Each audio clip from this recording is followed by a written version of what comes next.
ஓம் நமச்சிவாயம். இன்று நாம் பார்க்க போகின்ற திருத்தலம் ஏகாம்பரநாதர் கோயில், காஞ்சிபுரம். இந்த கோயில் எங்கே இருக்குன்னா, காஞ்சிபுரம் மத்திய பேருந்து நிலையத்திலிருந்து 2 கிலோமீட்டர் தூரத்தில் உள்ளது. இந்த கோயிலுடைய மூலவர் ஏகாம்பரநாதர் என்கின்ற திருவேகம்பர். அம்மன் ஏலவாழ் கோயிலி அல்லது காமாட்சி. இந்த கோயிலில் தல விருட்சம் மாமரம், தீர்த்தம் சிவகங்கை, குளம் இல்லை கம்பா நதி. இந்த கோயிலுடைய சிறப்புகளை பார்க்கலாம். இந்த கோயில் பஞ்சபூத ஸ்தலங்களில் முதலாவதாக உள்ளது. அதாவது திருச்சி திருவானைக்காவல் ஜம்புலிங்கேஸ்வரர் நீராகவும், சிதம்பரம் தில்லை நடராஜர் ஆகாயமாகவும், திருவண்ணாமலை அண்ணாமலையார் அக்னியாகவும், காளஸ்தீஸ்வரர் வாயுலிங்கமாகவும், காஞ்சிபுரம் ஏகாம்பரநாதர் நிலமாகவும் போற்றப்படுகிறது. இந்த கோயில் 3500 ஆண்டுகள் பழமை வாய்ந்த வேதமே வடிவமான மாமரம் ஸ்தலமகமாக உள்ளது. இது 4 வேதங்களை குறிக்கும் வகையில் 4 கிளைகளை கொண்டுள்ளது. இந்த 4 கிளைகளும் 4 வகையான இனிப்பு, புளிப்பு, துவர்ப்பு, கார்ப்பு ஆகிய சுவைகளை தருகின்றது. இங்கு பிரம்மா, விஷ்ணு, ருத்ரர் என்னும் மும்மூர்த்திகள் வழிபட்டு பூஜித்த 3 லிங்கங்கள் உள்ளன. அவைகள் முறையே வெள்ளைக்கம்பம், கள்ளக்கம்பம், நல்லக்கம்பம் என்னும் பெயர்களுடன் அமையப்பட்டமையால் திருவேகம்பம் என பெயர் பெற்றது. இந்தியாவில் உள்ள உயரமான கோபுரங்கள் அமைந்த கோயில்களில் இதுவும் ஒன்று. இந்த கோயிலின் தெற்கு திசையில் இருக்கும் ராஜகோபுரம் 192 அடி உயரமும், 82 அடி அகலமும், 115 அடி நீளமும் உடையது. இந்த கோயில் 9 கோபுரம் 9 நிலைகளை கொண்டுள்ளது. இந்த கோபுரத்தை கிபி 1509ஆம் ஆண்டு விஜயநகர பேரரசான கிருஷ்ணதேவராயர் கட்டினார். இதனுடன் 1000 கால் மண்டபத்தையும் கட்டினார் என்பது வரலாறு. இத்தலத்தை போற்றி திருஞான சம்பந்தர் 4 பதிகங்களும், திருநாவுக்கரசர் 7 பதிகங்களும், சுந்தரமூர்த்தி நாயனார் 1 பதிகமும் சேர்த்து 12 தேவர பதிகங்கள் பாடப்பட்டுள்ளன. நகரேஷி காஞ்சி என்று மகாகவி காளிதாசனால் போற்றப்பட்ட திருத்தலம். இத்தலம் 40 ஏக்கர் பரப்பளவில் அமைந்துள்ளது. 5 பிரகாரங்களை கொண்டுள்ளது. இக்கோயிலில் பல சிற்பக்கலை நுணுக்கங்களை கொண்டுள்ளது. இதனால்தான் இது முக்கியமான சுற்றுலா தலங்களாக ஒன்றாக உள்ளது. பிருத்விலிங்கம் என்று அழைக்கப்படுகின்ற மூலவர் திருமேனி மண்ணால் ஆனவர். இவருக்கு அபிஷேகம் கிடையாது. இவரது மேனியில் அம்பாள் கட்டி இணைத்த தடம் இன்றும் உள்ளது. இவருக்கு புனுகு மற்றும் வாசனை பொருட்கள் பூசி வெள்ளிக்கவசம் சாற்றி வழிபடுகின்றனர். அபிஷேகங்கள் அனைத்தும் ஆவுடையாருக்கே நடைபெறுகின்றது. இந்த கோயிலில் உள்ள ஸ்ரீசக்கரம் ஆதி சங்கராச்சாரியால் பிரதிஷ்டை செய்யப்பட்டது. இதில் 34 திருகோணங்கள், அதாவது முக்கோணங்கள் உள்ளன. இந்த சக்கரம் அஷ்டகந்தம் எனப்படும் 8 மூலிகளால் ஆனது. இந்த சக்கரத்தில் அபிஷேகம் நடைபெறாது. இது ராஜயந்திரம் என்று மதிக்கப்படுகின்றது. முக்தி தரும் தலங்களில் ஒன்றாக இத்தலம் உள்ளது. அதாவது திருவாரூரில் பிறந்தால் முக்தி, சிதம்பரத்தில் தரிசித்தால் முக்தி, திருவண்ணாமலையை நினைத்தாலே முக்தி, அவினாசியில் கேட்டால் முக்தி, திரு ஆலவாய் மதுரையில் சொன்னால் முக்தி, காஞ்சிபுரத்தில் வாழ்ந்தால் முக்தி, வாரணாசியில் அதாவது காசியில் இறந்தால் முக்தி. தை மாத ரத சப்தமி தினத்தில் லிங்கத்தின் மீது சூரிய ஒளி விழுகின்றது. இந்நாளில் சுவாமியை தரிசனம் செய்தால் பாவம் தோஷங்கள் நீங்கும் என்பது ஐதீகம்.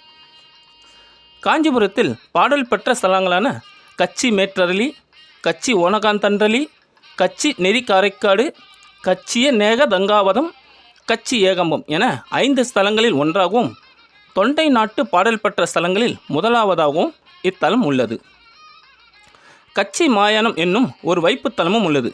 இந்த கச்சி மயானம் திருக்கச்சி ஏகம்பத்தினுள் கொடிமரத்தின் முன் உள்ளது.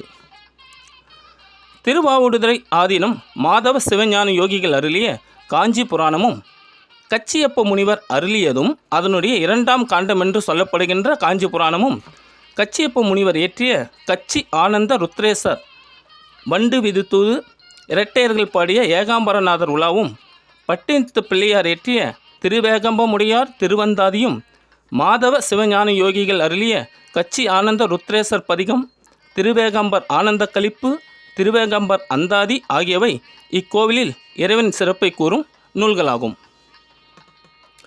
இது காஞ்சிபுரத்தில் உள்ள பழமையான கோயில்களில் ஒன்று. பல்லவர் காலத்தில் இருந்ததாக கருதப்படும் இக்கோயில் 2ஆம் நரசிம்ம பல்லவனால் கட்டப்பட்ட கைலாசநாதர் கோயிலுக்கு பிற்பட்டது என கருதப்பட்டாலும், இக்கோவிலின் வளாகத்தில் கண்டெடுக்கப்பட்ட இம்மன்னன் காலத்து முற்பட்ட கல்வெட்டுகள் இவ்விடத்தில் செங்கல்லால் கட்டப்பட்ட கோயிலொன்று முன்னரே இருந்திருக்கலாம் என்ற ஐயப்பாட்டை வரலாற்று ஆய்வர்கள் மத்தியில் ஏற்பட்டுள்ளது. இக்கோயிலின் வெளி மதிச்சுவர் 1799 வாட்சன் என்பவரால் புதுக்கப்பட்டுள்ளது. இங்கு சில சிலைகளில் மகேந்திரன் காலத்து எழுத்துக்கள் உள்ளன. சில இடங்களில் விஜயநகர சின்னங்களால் வராகமும் கட்கமும் இருக்கின்றன. முன் மண்டபத்தில் ஆதித்ய கரிகாலன் உருவம் இருக்கின்றது. சுவாமி சன்னதி கிழக்காகவும் கோபுர வாயில் தெற்கு திசையிலும் இங்கு இருக்கின்றது. இக்கோயிலில் பல்லவர் காலம் தொட்டு நாயக்க காலம் வரை பல்வேறு மன்னர்கள் திருப்பணிகள் செய்துள்ளனர். அதற்கு ஆதாரமாக பல கல்வெட்டுகள் கோயில் வளாகத்தினுள்ளே உள்ளன. திருப்பார்கடலில் அமிர்தம் கடைந்திருக்கும் காலத்தில் மகாவிஷ்ணு மேல் ஏற்பட்ட வெப்பம் நீங்குவதற்கு ஈசான பாகத்தில் தியானம் செய்து சிவபெருமானின் சிரசு மேலிருந்து சந்திர ஒளி விஷ்ணு மேல் பட்டு வெப்பம் நீங்கி சாந்தி அடைந்ததால் நிலாத்துண்ட பெருமாள் என பெயர் பெற்றார். இவர் முதல் பிரகாரத்தில் ஈசான மொழியில் நிலாத்துண்ட பெருமாள் என்ற நாமத்துடன் அருள் புரிகின்றார். இது 108 வைணவ திவ்ய தேசங்களில் 50வது திவ்ய தேசமாக போற்றப்படுகின்றது. 63 நாயன்மார்களில் ஒருவனான திருக்குறிப்பு தொண்ட நாயனார், ஐயடிகள் காடவர்கோன் நாயனார், கயச்சிங்க நாயனார் ஆகியோர் அவதரித்த தலம் இது. திருவேகம்பர் அருள் பெற்ற சாக்கிய நாயனார் தொண்டு புரிந்த ஸ்தலமும் இதுதான். திருக்குறிப்பு தொண்ட நாயனார் அவர்கள் வண்ணார் மரபில் தோன்றியவர். சிவனடியார்களின் உள்ளத்தின் குறிப்பை உணர்ந்து அவருக்கு பணிவிடை செய்யும் தன்மையில் உயர்ந்து நின்றதால் இவருக்கு திருக்குறிப்பு தொண்டன் என்ற பெயர் பெற்றார். இவர் சிவனடியார் துணியை துவைத்து கொடுத்த பின்னரே ஊராரின் துணியை துணிக்கும் பணியினை சிவத்தொண்டாக செய்து வந்தார். இவரின் அன்பை சோதிக்க இறைவன் சிவனடியார் போல் வந்து இவரின் விருப்பம் போல் ஆடையை தந்து வேறு ஆடை எனக்கில்லை, எனவே குளித்துவிட்டு வருவதற்குள் துவைத்து உளுத்தி தருமாறு கூறினார். நாயனாரும் சரி என்று கூறினார். இறைவனின் திருவிளையாட்டால் துணி உடுத்துவதற்கு இயலாமல் போகவே தன் சிவத்தொண்டிற்கு இலக்கு ஏற்பட்டதாக எண்ணி துணை துவைக்கும் கல்லிலேயே தன் தலையை மோதி உயிரை மாற்றிக்கொள்ள முற்பட்டார். அப்பொழுது சிவபெருமான் தோன்றி, உனது அன்பின் திறத்தை உலகங்களும் அறியச் செய்யவே இவ்வாறு செய்தோம் என்று கூறி திருவருள் புரிந்தார். இவரது குருபூஜை சித்திர மாதம் சுவாதி நட்சத்திரம். ஐயடிகள் காடவர்கோன் நாயனார். இவர் பல்லவ மன்னராக காஞ்சிபுரத்தில் அரசாட்சி செய்து வந்தார். தனது சிவத்தொண்டிற்கு அரச பதவி இடையூறாக இருக்கும் என்று உணர்ந்து தனது மகனிடம் அரசை ஒப்படைத்துவிட்டு சிதம்பரம் முதலான அனைத்து சிவத்தலங்களுக்கும் தல யாத்திரை மேற்கொண்டார். தான் வழிபட்ட ஒவ்வொரு தலத்திலும் ஓரோர் வெண்பாவை போற்றி பாடினார். தற்போது அவை 24 பாடல்களை கிடைத்துள்ளன.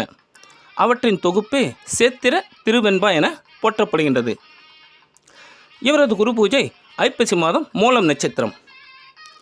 3ஆம் சிம்மவர்ம பல்லவர் ஐயடிகள் காடவர்கோன் நாயனார் என வரலாற்று ஆராய்ச்சி கூறுகின்றது. கள்ளச்சிங்க நாயனார். இவர் சிவனடியினின்றி வேறொன்றும் அறியாத பல்லவ மன்னர். வடபுல வென்றதை வென்று அறநெறியில் நின்று நாடாண்ட வேந்தன். இவர் ஒரு நாள் திருவாரூரை அடைந்து தியாகராஜரை தரிசிக்கச் சென்றார். அப்பொழுது திருக்கோயிலை வலம் வந்து திருப்பூ மண்டபத்தை அடைந்த பட்டத்தரசி அங்கு இறைவனுக்காக சாத்துவதற்கு வைத்திருந்த மலர் ஒன்றை எடுத்து முகந்து பார்த்தாள். இதை கண்ட செருந்துரையார் என்னும் சிவனடியார் மலரை முகந்த மூக்கினை தன் கத்தியால் அறிந்தார். பட்டத்தரசி வலி தாங்காமல் அரற்றி அழுதார்.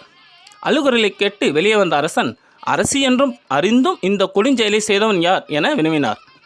அருகில் இருந்த செருந்துரையார், இவள் இறைவனுக்கு சாத்துவதற்கு வைத்திருந்த மலரை எடுத்து முகந்தமையால் நானே செய்தேன் என்றார்.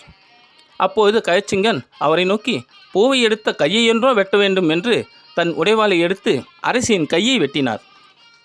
இத்தகைய அரிய தொண்டினை செய்த கயச்சிங்க நாயனார் சைவநெறி தளித்தோங்க அரசாண்டு இறைவனின் திருவடி நிலையில் அமர்ந்திருக்கும் பெருவாழ்வு பெற்றார். இவரது குரு பூஜை வைகாசி மாதம் பரணி நட்சத்திரம். பல்லவ மன்னரான 3ஆம் நந்திவர்மன் தான் கள்ளச்சிங்க நாயனார் என்பது ராஜமாணிக்கனாரின் பெரிய புராண ஆராய்ச்சி நூல் கூறுகிறது. ராஷ்டிரகூட மரபில் வந்த சிறந்த சமண பக்தரான அமோக வர்ஷ நிருதுபங்கன் மகள் சங்காதான் தண்டிக்கப்பட்ட பட்டத்தரசி என்பதும் ராஜமாணிக்கரின் ஆராய்ச்சியின் முடிவு. சாக்கிய நாயனார். இவர் திருச்சங்கமங்கையில் வேளாளர் குடியில் பிறந்தார். எவ்வுயிர்க்கும் அருள் உடையவராய் பிறவா நிலை பெற வேண்டி விரும்பி காஞ்சி மாநகரை அணிந்து புத்த சமயத்தை மேற்கொண்டார். திருவேகம்பர் அருளால் செய்யப்படும் வினையும் அவ்வினியை செய்கின்ற உயிரும் அவ்வினியின் பயனும் அப்பயனை செய்த உயிர்க்கே சிற்பிக்கும் இறைவனும் என சைவ சமயத்தில் கூறப்பட்ட பொருள் நான்கும் உணர்ந்து தெளிந்து எந்த நிலையில் நின்றாலும் எக்காலம் கொண்டாலும் சிவனடியினை மறவாது போற்றுதலே உறுதி பொருளாகும் என்று போற்றினார். இறைவனை எவ்வாறு வழிபடுவது என தெரியாமல் லிங்கத்தின் மேல் கற்களை எறிந்து வழிபாடு செய்து வந்தார். ஒரு நாள் சாப்பிட அமர்ந்திருக்கும் போது, ஐயோ, இன்று இறைவனை வழிபட மறந்துவிட்டேனே என்று எண்ணி உடனே ஓடிச் சென்று கற்களை எறிந்து வழிபாடு செய்தார். இவர் இறைவன் மேல் கொண்ட அன்பால் கற்கள் மலர்களாய் போய் விழுந்தன. இவ்வாறு செய்து இறைவன் அருகில் இருக்கும் பெரும் பேற்றினை பெற்றார். இவரது குரு பூஜை மார்கழி மாதம் பூராடம் நட்சத்திரம். சுந்தரமூர்த்தி நாயனார் திருவொற்றியூர் இறைவனை தரிசிக்க வந்தபோது இறைவனுக்கு பூமாலை கட்டித்தரும் தொண்டினை செய்து வந்த சங்கிலி நாச்சியாரை கண்டார். அவளை மணந்து கொள்ள விரும்பி இறைவனை அவளிடம் காதல் தூது செல்லும்படி கேட்டுக்கொண்டார். இறைவனும் அவளின் கனவில் தோன்றி சுந்தரரை மணந்து கொள்ளும்படி கூறினார். சுந்தரர் ஏற்கனவே திருவாரூரில் பரவி நாச்சியார் என்பவரை திருமணம் செய்து கொண்டமையால் என்னையும் திருமணம் செய்துவிட்டு பிரிந்துவிட்டால் என்ன செய்வது? எனவே என்னை பிரிய மாட்டேன் என்று சத்தியம் செய்தால் மணந்து கொள்கிறேன் என்று கூறினார். சுந்தரரும் இறைவனிடம், நான் சத்தியம் செய்யும் வேளை நீ சென்று மகிழ மரத்தடியில் ஒளிந்து கொள். ஏனென்றால் ஊரூராக இறைவனை பாடும் நான் ஒரே இடத்தில் இருப்பது இயலாத காரியம் என்றார். இறைவனும் சரி என்று சொல்லி சங்கிலி நாச்சியாரிடம் விஷயத்தை சொல்லிவிட்டார். திருமணத்தின் போது சங்கிலி நாச்சியார், மானிடராகிய நாம் இறைவனின் மேல் சத்தியம் செய்வது முறையல்ல, எனவே இந்த மகிழ மரத்தடியில் சத்தியம் செய்யுமாறு கூறினார். சுந்தரரும் வேறு வழியின்றி 3 முறை வலம் வந்து உன்னை பிரிய மாட்டேன் என்று சத்தியம் செய்தார்.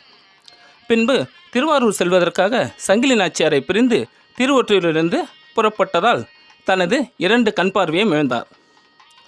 காஞ்சிபுரத்தில் ஏகாம்பரேஸ்வரரை வழிபட்டு இடது கண்ணை பெற்றார். இவர் பாடிய பதிகத்தின் ஒவ்வொரு பாடலின் முடிவிலும் காண கண் அடியேன் பெற்றவாறே என்று உள்ளம் உருகி பாடியுள்ளார். இந்த தலத்தோடைய வரலாறு பார்க்கலாம். ஒரு முறை திருக்கைலாயத்தில் சிவபெருமானின் கண்களை பார்வதி தேவி விளையாட்டாக மூடிவிட்டார். இதன் காரணமாக எல்லா உலகங்களும் இருளில் மூழ்கின. உடனே சிவபெருமான் தனது நெற்றிக்கண்ணை திறந்து இருளை அகற்றினார். தன் தவறை உணர்ந்த உமையவள் பிராயச்சித்தமாக பூவிலக்கு சென்று இறைவனை நோக்கி தவம் இருக்குமாறு பணிந்தார். காஞ்சிபுரத்திற்கு வந்து கம்பா நதிக்கரையில் ஒரு மாமரத்தின் அடியில் மணலால் ஒரு சிவலிங்கம் உருவாக்கி பூஜித்து வந்தார். உமையவளின் தவப்பெருமையை உலகுக்கு உணர்த்த சிவபெருமான் கம்பா நதியில் வெள்ளம் பெருக்கெடுத்து ஓடும்படி செய்தார். வெள்ளத்தின் மலலிங்கம் அடித்துச் செல்லாதபடி லிங்கத்தை தழுவி கட்டிக்கொண்டார். இதனால் இறைவன் திருமேனியில் உமையவளின் வலைத்தளமும் முளைச்சுவடும் ஏற்று தழுவ குலைந்தார். இறைவனை உமையவள் வழிபட்ட இந்த வரலாறு திருக்குறிப்பு தொண்ட நாயனார் புராணத்திலும் காஞ்சி புராணத்திலும் விரிவாக கூறப்பட்டுள்ளன. இதனால்தான் இறைவனுக்கு தழுவ குழந்தநாதர் என்ற பெயர் வந்தது. இவ்வாறு இறைவனை உமையவள் கட்டி தழுவிக்கொண்டதை சுந்தரர் தனது 71வது பதிகத்தில் எல் கலின்றி இமையவர் கோனை ஈசனை வழிபாடு செய்வாள் போல் உள்ள துல்கி உகந்துமை நங்கை வழிபடச் சென்று நின்றவா கண்டு வெள்ளங்காட்டி வெறிட்டிட அஞ்சி வெறுவி ஓடித் தழுவ வெளிப்பட்ட கள்ளக்கம்பனை எங்கள் பிரானை காண கண் அடியேன் பெற்றவாறே என்று பாடியுள்ளார். சிவபெருமான் அந்த மாமரத்தின் அடியில் தோன்றி பார்வதிக்கு அருள் புரிந்தார். உமையவளை அங்கேயே திருமணம் புரிந்து கொண்ட இறைவன் 2 நாளில் நெல் கொடுத்து அதை கொண்டு 32 அறங்களை செய்ய பணிந்தார். அவ்வாறே பார்வதி தேவியும் காமாட்சி என்ற பெயரில் காமக்கோட்டத்தில் அமர்ந்து அறங்களை செய்தார் என்று புராணங்கள் கூறுகின்றன. இறைவனுக்கும் உமையவளுக்கும் திருமணம் நடந்த மாமரத்தின் அடியில் அமர்ந்த கோலத்தில் சோமாஸ்கந்த வடிவில் காட்சி தருகின்றார். இது மிகச்சிறந்த பிரார்த்தனைக்குரிய இடமாகும். திருமண வரம், குலைந்த வரம் ஆகியவை இத்தலத்தில் வைக்கப்படும் முக்கிய பிரார்த்தனையாகும். இத்தலம் திருமணத்தலம் என்பதால் ஏராளமான திருமணங்கள் இங்கு நடைபெறுகின்றன. இந்த கோயிலில் தங்கத்தேர் 25 அடி உயரமும் 10 அடி அகலத்துடன் 4 வேதங்கள் குறிக்கும் வகையில் 4 குதிரைகளுடனும் சாமரம் வீசும் பெண்கள் நின்ற கோலத்திலும் 16 நந்திகள், 8 கந்தவர்கள், 8 சங்குநாத பூதங்களும் பிரம்மா தங்கத்தரை ஓட்டுவது போலவும் 5 அடுக்குகளுடன் 2 டன் தாமிர தகடுகளுடன் அதன் மீது தங்க முலாம் பூசப்பட்டு பல கோடி ரூபாய் மதிப்பீட்டில் புதிய தேர் காஞ்சி காமகோடி பீடாதிபதி காஞ்சி சங்கராச்சாரியார் விஜயேந்திரரால் உருவாக்கப்பட்டுள்ளது. இந்த கோயிலில் இந்தியாவின் பல்வேறு மாநிலங்களிலிருந்து பெருமளவில் பக்தர்கள் வருகை தந்து தரிசனம் செய்கின்றனர். இக்கோயிலில் நடைபெறும் விழாக்கள். இக்கோயிலில் தினமும் 6 கால பூஜைகள் நடைபெறுகின்றன. பூஜை முறைகள் காமிக ஆகம அடிப்படையில் அமைந்துள்ளன. பங்குனி உத்திர பெருவிழா 13 நாட்கள் நடைபெறும். வெள்ளி தரதம், வெள்ளி மாவடி சேவை, தங்க ரிஷபம் ஆகியவை இங்கு விசேஷம். இத்திருவிழாவில் லட்சக்கணக்கான பக்தர்கள் கூடுவார்கள்.